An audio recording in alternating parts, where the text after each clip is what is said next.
Hello, and welcome to Precon Decon, the video series where I deconstruct the pre-constructed decks of Magic the Gathering's history. We are kicking off Mirrodin week here. We're going to look at the decks from the first set in Mirrodin block, and the first one is going to be Bait and Bludgeon. So we're definitely starting off on a strong note here. So we have the deck list here. So we have 22 creatures, 9 artifacts, 6 instants, 1 sorcery, and 22 land. Mana curve off to the side there. It looks like a pretty high mana curve, right? Well, I mean, that's not an issue, as we'll see. So, Bait and Bludgeon. So, Mirrodin introduced, let's just get to it. Mirrodin introduced basically one of the most broken mechanics of all time, which is affinity for artifacts. Now, I don't have a problem with the mechanic affinity itself. I think it's like I think it's a shame we didn't see affinity for other permanents get used. In the next set, Darksteel, there's a series of cards which have like affinity for basic lands. And it would have been cool to see stuff like affinity for enchantments or affinity for creatures or stuff like this. But affinity for artifacts in an artifact central set, yeah, it's it's pretty busted.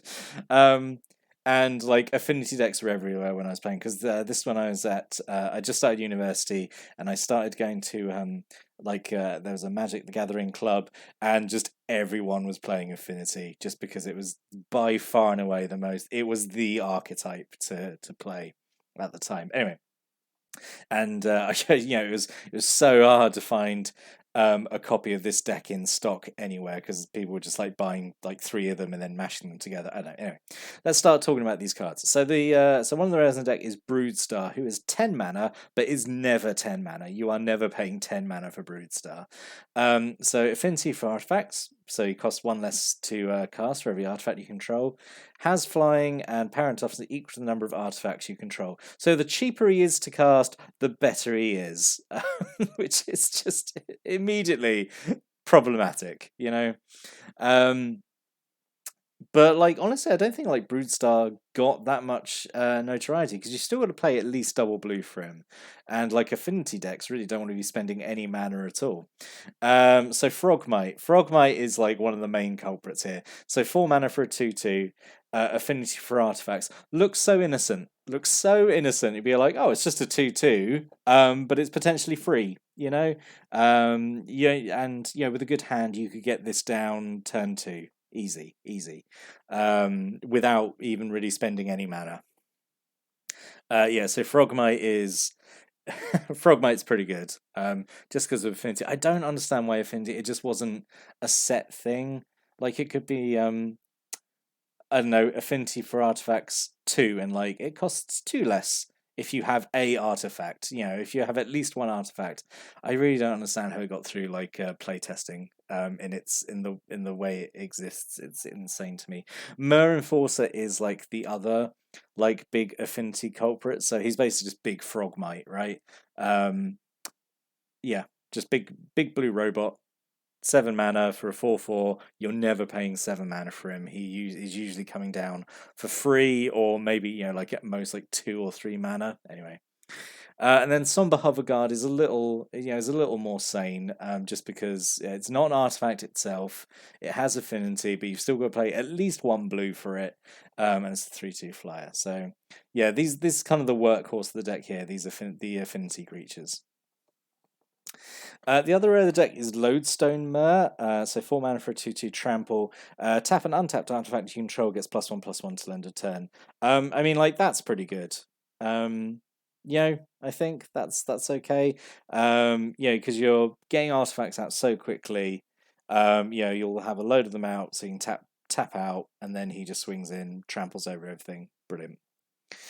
2 Mer Retrievers, 2 mana for a 1/1. When it dies, you get an artifact from your graveyard back into your hand. Like really good. You have 2 of them. It's essentially an endless loop, which can matter for some cards. If you've got, I mean, we'll see. There's a sacrifice deck in Mirrodin that uses like Mer Retrievers, I think, to for that exact purpose. But yeah, Mer Retriever is super good, obviously. 2 Nim Shriekers. So this was the sort of a sub theme in Mirrodin is that it's basically like every color used artifacts differently. So white was mostly equipment. Blue was affinity. Like I don't think any other color had access to affinity, which I think made it even worse. If every color could get some cards with affinity for artifacts, I think it'd be fine. But it's the fact only blue had it. Black had like these kind of weak creatures that get stronger for the number of artifacts you control, and yeah, they had some relation to when artifacts are destroyed.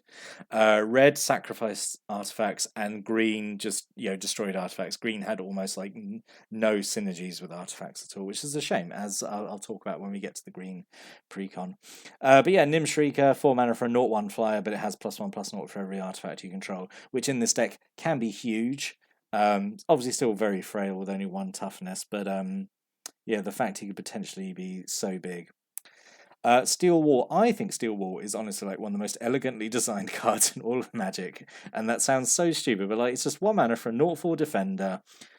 What's not to love about that? It goes in, I used to love this card. I actually still love this card. I think Steel Wall is great. And also it's a really cheap artifact, which helps out in here. So 2 Bottle Gnomes. This is honestly the weakest card in the deck, and like even then it's not terrible.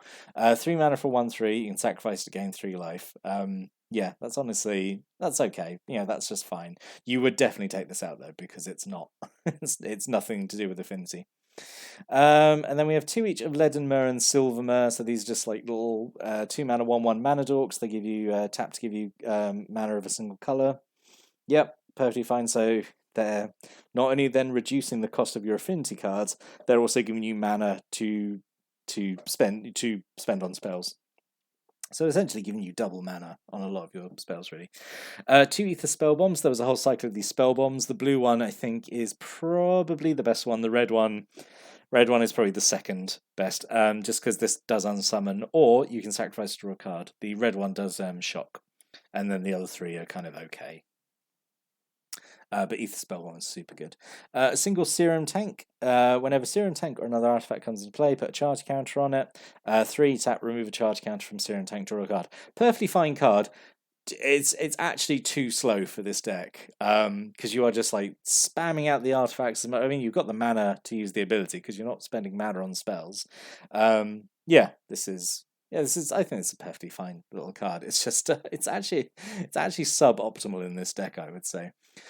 4 Talisman of Dominance, which is like really good to have a full playset of these. Like these talismans, they go. Commander players love these because they're like pretty good mana rocks.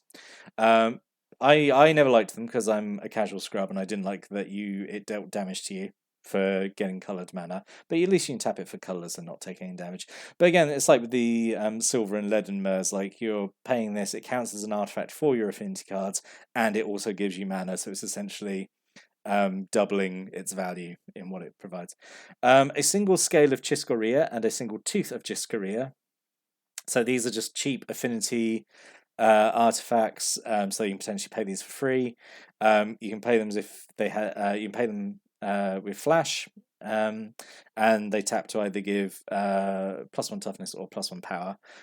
These are fine. I think when I build affinity, I kind of dropped a few. I put more copies of these in just because you could get them out for cheap, and then I don't know. I don't think they're great, but they're essentially free spells, so it's fine. And then moving on to non-artifact spells, but still related to artifacts. So only 1 Thoughtcast, which is really disappointing. It's a sorcery that lets you draw 2 cards, and it's never 5 mana. It is never 5 mana. This is normally 1 or 2 mana to cast, which for drawing 2 cards is excellent. So yeah, definitely that's the thing you would have done to improve this deck. Definitely add more Thoughtcast so you could never run out of fuel when you're dumping your hand of cheap artifacts. 2 Assert Authorities, 7 mana. Again, it's never 7 mana, but it counters a spell, and then if it's countered, it gets exiled. So if you have 5 artifacts out, this is basically better counter spell. 2 Thirst for Knowledge, 3 mana to draw 3 cards. Then you discard 2 cards unless you discard an artifact. And you're a deck full of artifact cards, so normally this is just draw. It's a +2, isn't it? Because you're I've worked out. I've forgotten how card advantage works. Just had internet dial-up noises in my head there trying to work it out. Whatever. It's draw 3, discard 1 at instant speed for 3, which is really good. And then 2 irradiates. So 4 mana instant gives a creature essentially -X to end turn, where X is the number of artifacts you control, which again you've got a lot of them, so this is like a pretty decent kill spell. I think it's maybe a little expensive, having said that, 4 mana. I think this could have been maybe 3 and that would have been fine, but anyway. And then the other culprits of Mirrodin, the artifact lands, so super, super good that you got 2 full play sets of Seat of the Synod and Vault of Whispers. But these artifact lands, they are the reason that Affinity was so good, because like again, it's like with the Leaden Mares and the Talismans, like you play the land, it's an artifact, so it reduces the cost of your Affinity spells and it produces mana. So again, essentially doubling. That's why you could cast spells so quickly in Affinity decks.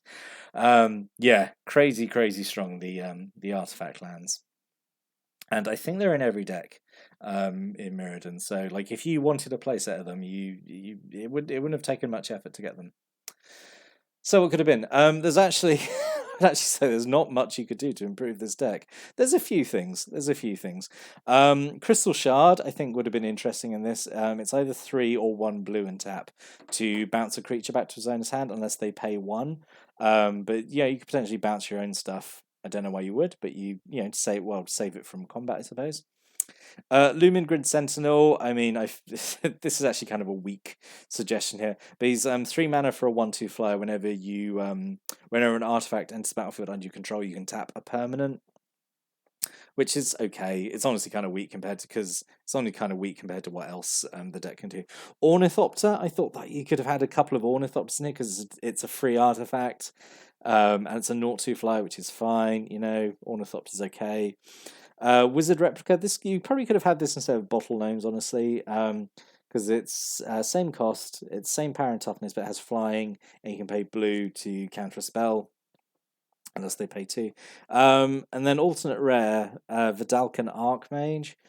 So 4 mana for a 0/2. Whenever you play an artifact spell, draw a card. I mean, that could be potentially. I think that would have been okay instead of Lodestone Myr, because then you would have just absolutely chainsawed through your deck, I think. But yeah, I mean, Lodestone Myr, I think, is fine as a rare. Same with Broodstar. Broodstar is again like a fine rare, like.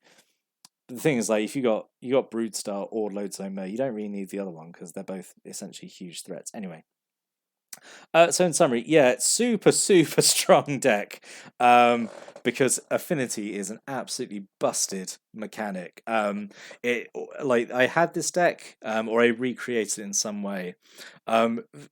Super strong to play, and fun kind of for like 1 or 2 games, but it actually honestly got kind of samey because you would draw so much of the deck. It felt too efficient to be that much fun. There wasn't really much randomness to it. Just like, oh, I'm just going to play my, this is just going to go off now. But yeah, so super strong deck. I don't know if anyone, I mean, obviously other people out there had that, but anyone watching this video had this deck and what their experience with it was and like what changes they made to it. Definitely stick a comment below because I really want to hear some stories about Bait and Bludgeon. So we're off to a really strong start with Mirrodin. But yeah, be back next time to look at another Mirrodin Precon. But until then, thank you for watching and listening, and have a great day.